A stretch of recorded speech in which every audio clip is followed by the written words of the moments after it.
नमस्कार मेरे प्यारे सभी दोस्तों। आज की जो कहानी है बहुत ही मजेदार और बहुत ही ज्ञानवर्धक होने वाली है। तो बहुत पुराने समय की बात है कि एक नगर में जो है सूखा पड़ गया और सूखा पड़ने की वजह से वहां पर कोई फसल नहीं हुई।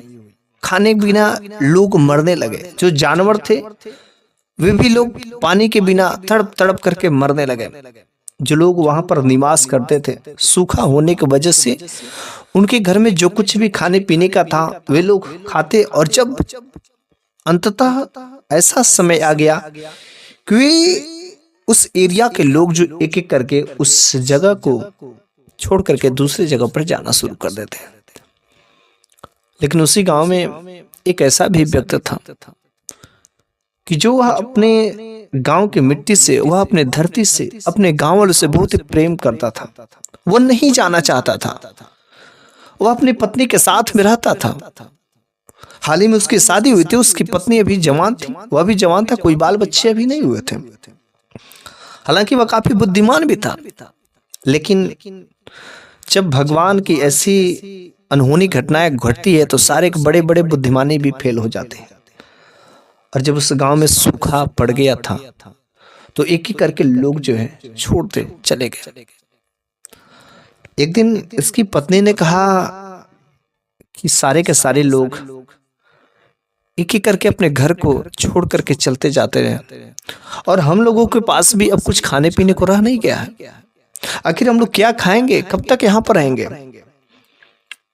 तो उस आदमी ने कहा, हाँ भाग्यवान, तुम बात सत्य करे। हम भी सोच रहे थे आखिर अब हम लोगों को भी इस जगह को छोड़ करके जाना ही पड़ेगा, लेकिन जाए तो जाए कहाँ। उसकी पत्नी ने कहा, चलिए हम लोग किसी शहर में चलते हैं और वहां पर कुछ दिनों की बात है, जो खाने पीने की चीजें हैं और कुछ सामान है, कुछ पैसे हैं बचे हुए, जिससे नया बिजनेस हम लोग शुरू कर सकते हैं। उस आदमी को अपने काम पर बड़ा ही भरोसा था, चूंकि वह मेहनती भी था। इस वजह से उसने सोचा कि यहाँ थोड़ा बहुत जो पैसे हैं शहर चल करके कोई बिजनेस, कोई काम व्यवसाय शुरू करेंगे, फिर जो धीरे धीरे धीरे अपना काम व्यवसाय अच्छा ही हो जाएगा। उसकी पत्नी ने कहा, जब आप हम लोग दोनों लोग मिलकर के कोई काम व्यवसाय शुरू करेंगे तो अवश्य धीरे धीरे वह सफल हो जाएगा और एक न एक दिन वहां पर भी व्यवस्थाएं बन जाएगी। उसने कहा, हाँ ठीक है। फिर खाने पीने की जो भी सामग्री थी उसको एक गट्ठर बनाए और जो कुछ भी उसके पास ज्वेलरी थे, गहने थे, उन सब चीजों को लेकर के वह अपने पत्नी के साथ जो है निकल पड़ते हैं।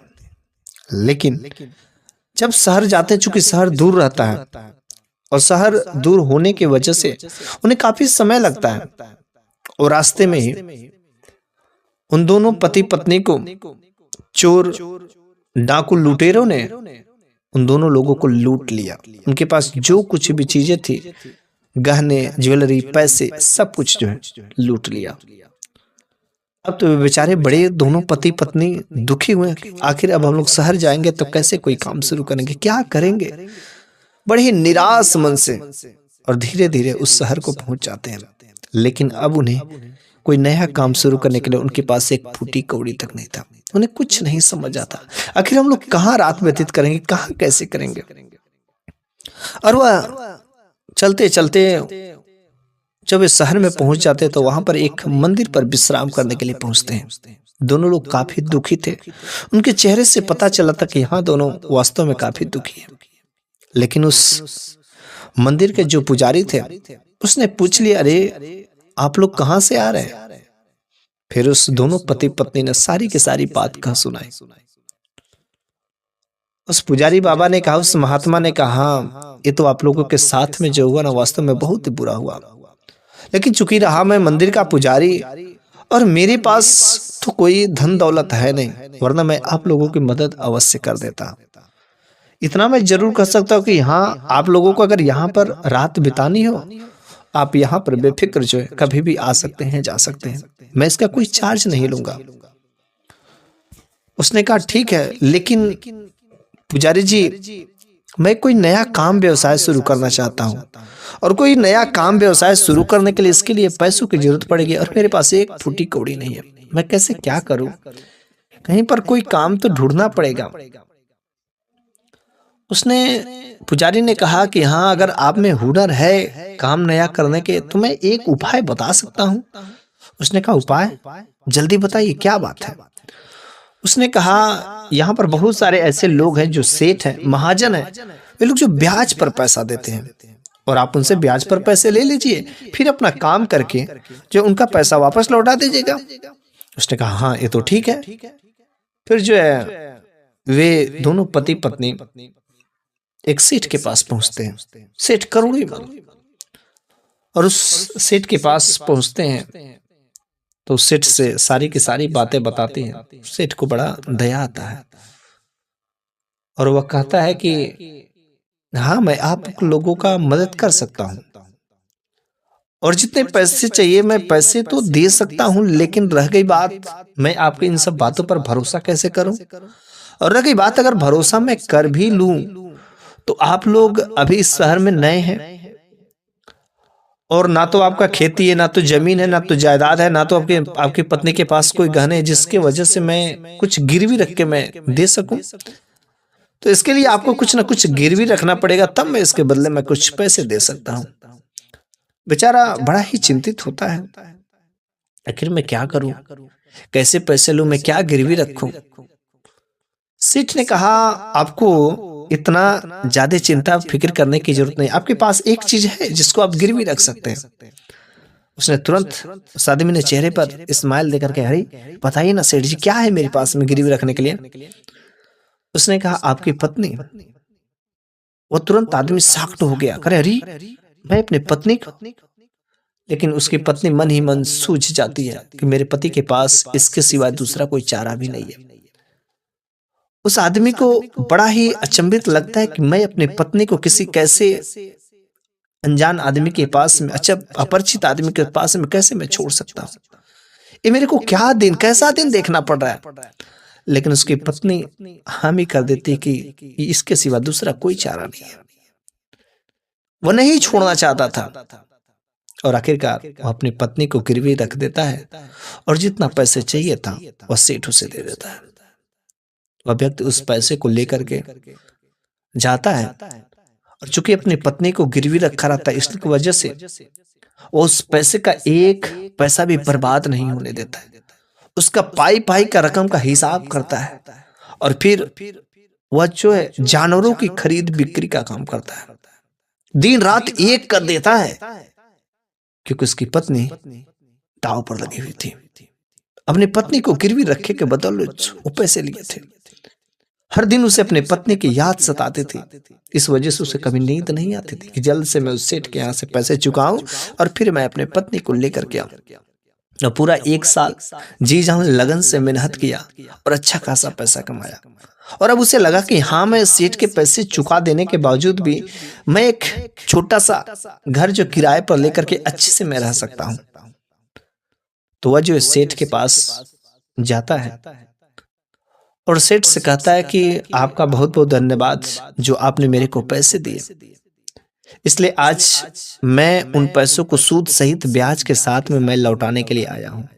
और आपके कितने पैसे हुए? जितने पैसे हो आप बताइए, मैं चुका देता हूं और फिर आप मेरी पत्नी को वापस कर दीजिए। मेरी पत्नी जो आपके पास में है, वह सेठ जो है, सेठ करोड़ीमल बड़ा ही दुखी होता है, अपना चेहरा नीचे कर लेता है और चेहरा मायूस करके कुछ कहना चाहता है। उस व्यक्ति ने कहा, अरे सेठ जी क्या बात है, आपके चेहरे पर इतनी उदासी क्यों, इतना दुखी क्यों, क्या कोई बात है क्या? सेठ ने कहा कि मैं तुम्हें क्या बताऊं, कैसे बताऊं? तुमने मेरे पर भरोसा करके, विश्वास करके अपनी पत्नी को मेरे पास गिरवी रख करके गए थे, लेकिन मुझे बड़े अफसोस की बात है कि पिछले 3 महीना पहले तुम्हारी पत्नी गंभीर बीमारी से पीड़ित थी। मैंने दवा कराया लेकिन मैं उसे नहीं बचा सका, मुझे माफ कर दो। वह व्यक्ति कहता, सेठ जी अगर मेरी पत्नी इस दुनिया में नहीं रही तो जो जाने वाला है तो उसको कोई रोक नहीं सकता, लेकिन रह गई बात आपके पैसे के, मैं आपके कर्ज लेकर के मैं नहीं रह सकता। आप अपने पैसे ले लीजिए, जीवन मरण तो ये तो हम लोगों को हाथ में नहीं होता। उस सेठ ने कहा कि नहीं, मैं तुम्हारे पैसे कैसे ले सकता हूं, जब मैं तुम्हारी पत्नी को नहीं दे सका तो मैं उन पैसे को लेकर के क्या करूंगा, मेरे को नहीं चाहिए पैसे। और बड़ा ही मायूस होकर के वहां सेठ के घर से जो निराश होकर के वो मंदिर पर जाता है और वहां पर वह बैठ करके निराश अवस्था में बैठा हुआ था। पुजारी बाबा ने उस व्यक्ति को देखा तो पहचान लिया, अरे यह तो वही व्यक्ति है जो पिछले 1 साल पहले जो बड़ी ही दुखी अवस्था में पति पत्नी यहाँ पर आए थे, लेकिन आज फिर यह अकेले और इतना निराश, ऐसे क्या बात है? पुजारी बाबा ने उससे पूछा कि अरे बेटा क्या बात है और आज तुम अकेले इतना निराश क्यों बैठे हुए? फिर उसने सारी बात बताई कि उस सेठ के यहाँ जो अपनी पत्नी को गिरवी रखा था और उसका पैसा वापस लौटाने गया तो फिर उसकी पत्नी इस दुनिया से छोड़ करके चली गई। चूंकि वह पुजारी बाबा अंतर्यामी थे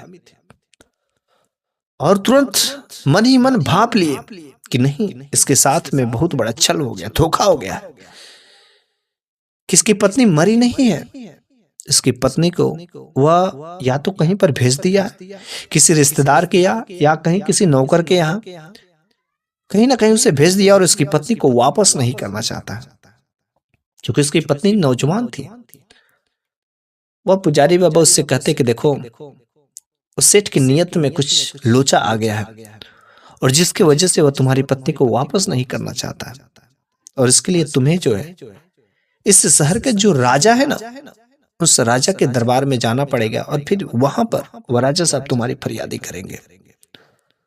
वह व्यक्ति जो है राजा के दरबार में जाता है और सेठ करोड़ीमल की सारी बातें को बता देता है। राजा ने कहा ठीक है, उस सेठ को हाजिर किया जाए।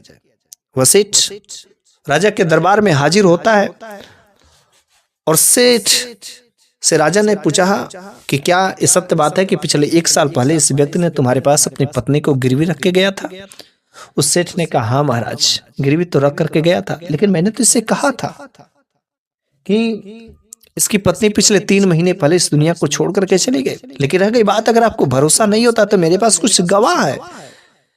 मैंने जिस डॉक्टर से दवा किया रहा, वो डॉक्टर जो दवा किया उस डॉक्टर भी साथ ही साथ वे लोग जो इस की पत्नी का दाह संस्कार करने में साथ दिए थे, वे लोग भी गवाह हैं। अब तो उस राजा को भी भरोसा हो जाता है कि वास्तव में इसकी पत्नी इस दुनिया को छोड़ करके चली गई और राजा के दरबार से वापस लौट आता है। फिर उस महात्मा के पास में जाता है, उस महात्मा से सारी बात बताती है, जो भी सभा में हुआ था, जो भी दरबार में हुआ था। उस महात्मा ने कहा कि नहीं, तुम्हारे साथ में राजा ने भी सही न्याय नहीं किया। वो पहचान ही नहीं सके बात क्या है कि जाओ तुम राजा साहब से कहो कि 1 घंटे के लिए एक महात्मा है जो आपकी गद्दी पर बैठना चाहते हैं और न्याय करना चाहते हैं। अगर वह सहमति दे देते हैं तो फिर तुम्हारा न्याय हो जाएगा। वह व्यक्ति राजा साहब के पास में जाता है और राजा से बात बताता है। तो राजा साहब ने कहा ठीक है, क्योंकि बहुत ही अच्छे भले व्यक्ति के राजा थे और वो लोगों का न्याय करने के लिए कुछ भी कर सकते थे। उस राजा ने कहा अगर मेरी 1 घंटा गद्दी छोड़ने से और 1 घंटा गद्दी पर महात्मा के बैठने से मेरी गद्दी भी तो पुण्यतिथि हो जाएगी और फिर तुम्हारा न्याय भी हो जाएगा, तो इससे अच्छी बात क्या हो सकती है। मैं गद्दी छोड़ने के लिए तैयार हूं 1 घंटे के लिए, उसने महात्मा से कहा। और महात्मा को अगले दिन ले जाकर के राजा साहब के दरबार में राजगद्दी पर महात्मा जी बैठ जाते हैं। करोड़ीमल को बुलावा होता है और करोड़ीमल से कहा गया कि तुम्हारे जो गवाह हैं आप उन गवाहों को बुलाइए। गवाह में जो सबसे पहले डॉक्टर आते हैं, तो उस महात्मा जो कि राजगद्दी पर बैठ गए थे, उस महात्मा ने डॉक्टर से कहा कि अच्छा बताइए, आपने इसकी पत्नी की दवा कराई थी? उसने कहा हाँ, मैंने ही दवा की थी। तो उस महात्मा ने पूछा अच्छा आपने क्या इसकी पत्नी को देखा? उसने कहा नहीं, मैंने तो इसकी पत्नी को नहीं देखा। तो आप इनके घर जाते थे दवा कराने कि आप खुद चल कर आते थे? उस डॉक्टर ने कहा नहीं, मैं इनके घर पर नहीं जाता था, बल्कि ये सेठ हमारे घर पर आते थे और दवाइयां लेकर के जाते थे। तो उस महात्मा ने कहा अच्छा, बिना मरीज को देखे आप कैसे दवा दे सकते हैं? और अवश्य ही आपने कुछ ऐसे लग रहा है कि जहरीली दवाइयां दी है जिसकी वजह से इसकी पत्नी की मृत्यु हो गई है। बिना देखे मरीज को दवा दी है और आपकी दवा देने की वजह से जो है इसकी पत्नी की मृत्यु हो गई है। और सारे के सारे जो है गुनाह जो आपने ही किया, इस वजह से आपको 100 कोड़े लगाए जाएंगे। और जैसे ये बात बोली जाती है, उस डॉक्टर के चेहरे पीले पड़ने लगते हैं। फिर उस महात्मा ने कहा, सत्य सत्य बता, आखिर बात क्या है? तुम्हारे चेहरे की रंग बदलने की वजह से तुम्हारी हालत खराब हो रही है, बात सत्य सत्य बता, वरना तुम्हें 100 कोड़े अभी दिए जाएंगे। वो डॉक्टर तुरंत सत्य पर आ जाता है, कहता है कि नहीं, मैंने कोई दवा नहीं की, क्योंकि इस सेठ ने मेरे को 100 स्वर्ण सिक्के दिए थे और कहा था कि मेरी तरफ से तो बस तुम गवाही दे देना, मैंने कोई दवाई नहीं की थी। अब तो डॉक्टर पकड़ा गया, लेकिन उस महात्मा ने कहा, हाँ तुमने सत्य बोल दिया, बहुत अच्छी बात है, लेकिन तुमने जो पैसे लिए, झूठ बोले, इसके लिए तुम्हें 30 कोड़े की सजा दी जाएगी, बाकी माफ कर दिया जाएगा। अब तो उस डॉक्टर को 30 कोड़े की सजा दिया गया। अब रह गई बात उन 4 लोगों को, जो लोग उसकी डेड बॉडी को दाह संस्कार किए थे, उन 4 लोगों को बुलाया जाता है। उस महात्मा ने कहा कि अच्छा बताइए, आप लोगों ने दाह संस्कार किया तो क्या इसकी पत्नी को देखा? उसने कहा नहीं, मैंने तो इसकी पत्नी को नहीं देखा। तो कब किए? उसने कहा रात में किए। उसने कहा रात में किए? हाँ, उसने कहा हाँ रात में किए। अच्छा, आप लोगों ने बिना किसी व्यक्ति को देखे और आप लोगों ने उसका दाह संस्कार कर दिया, उसको फूंक दिया? अरे आप लोगों को पता है कि इसने उसको मूर्छित करके बेहोश करके रखा हो, आप लोगों ने फूंक दिया, ये तो आप लोगों ने बहुत गलत काम किया। जैसे उस महात्मा ने कहा कि आप लोगों ने बहुत गलत काम किया, मूर्छित करके रखा हो, बेहोश करके रखा और आप लोगों ने जला दिया, ये तो आप लोगों ने बहुत गलत काम किया, इसके लिए आप लोग बहुत बड़े गुनाह के जिम्मेदार होते हैं। और जैसे यह बात बोली गई, उन लोगों के चारों चेहरे का रंग उड़ गया। और फिर महात्मा ने कहा, चारों के चारों लोगों को 100 कोड़े बरसाया जाए। और जब 100 कोड़े बरसाने की बात आती कि चारों लोगों की जुबान खुल जाती। उसने कहा नहीं, अरे हमने कोई किसी का दाह संस्कार नहीं किया है, हमने किसी का नहीं दाह संस्कार किया है। अरे सेठ ने मेरे को कुछ स्वर्ण मुद्राएं दिया था, जिसके लालच में आकर हमने ये बोला था, इसकी गवाही दी थी, मेरे को माफ कर दीजिए। उस महात्मा ने कहा कि माफ तो नहीं किया जा सकता, लेकिन हाँ 100 कोड़े नहीं, लेकिन आपको लोगों को 30-30 कोड़े की सजा जरूर मिलेगी, क्योंकि आप लोगों ने ऐसे गलत कदम जो उठाए। इसके बाद अब उस सेठ की तो पोल खुल गई रहती है। उस सेठ से कहा कि सेठ जी, अभी भी मौका है और आप इसकी पत्नी को ला करके वापस कर दीजिए। वह सेठ जी उस महात्मा के चरणों में गिर जाता है, महात्मा जी मेरे को माफ कर दीजिए, मुझसे गलती हो गई, मैं इसकी पत्नी को देख करके मोहित हो गया था और मैं इसकी पत्नी को वापस नहीं करना चाहता था, मेरे को माफ कर दीजिए। फिर राज दरबार से कुछ लोग गए और सेठ ने पता बताया कि इस जगह पर इसकी पत्नी है, वहां से उसकी पत्नी को लेकर के आते। इस तरीके से उस आदमी की पत्नी मिल जाती है और उस महात्मा ने राजगद्दी पर बैठ करके सही न्याय दिया। फिर जो है उस राजा ने उसकी पत्नी को तथा उस व्यक्ति को, उस महात्मा को इनाम भी दिया, क्योंकि ऐसा अच्छा न्याय जो है शायद उस राजा ने भी कभी नहीं किया था। और इस तरीके से उस राजा ने उस सेठ को 6 महीने का जेल में, कारागार में रहने का सजा भी देता है। तो बस इस तरीके से उस महात्मा ने उस व्यक्ति का सही निर्णय भी किया। तो मेरे प्यारे सभी दोस्तों, आज की इस कहानी के माध्यम से मैं एक ही बात कहना चाहता हूं कि अपने पत्नी को कभी भी किसी अनजाने जगह पर, अनजाने व्यक्ति के पास में, अनजान लोगों के साथ में कभी नहीं छोड़ना चाहिए। पता नहीं उसकी नीयत कैसी है, उसकी अभिव्यक्ति कैसी है। चूंकि जब किसी की शादी होती है तो 7 फेरे 7 वचन लिए जाते हैं। अगर सुख में आपकी पत्नी साथ में है तो दुख में तो अपने पत्नी को कभी भी साथ से नहीं छोड़ना चाहिए, क्योंकि हो सके कोई ऐसा भी होगा कि जो आपके मजबूरी का फायदा उठाए, जैसा उस करोड़ी मल ने इस व्यक्ति की मजबूरी का फायदा उठाना चाहा। मेरे प्यारे सभी दोस्तों, यह जमाना है, जो आजकल का जो समय है ना, बहुत गलत है। आपका फायदा, आपका मजबूरी का फायदा उठाने के लिए बहुत सारे लोग हैं, इसलिए कभी भी किसी पर आंख बंद करके भरोसा मत करना। तो बस आज की कहानी यहीं पर समाप्त हो जाती है। अगले वीडियो में मैं फिर से कुछ ऐसी ही नई कहानियां लेकर के अवश्य आऊंगा। तब तक के लिए धन्यवाद।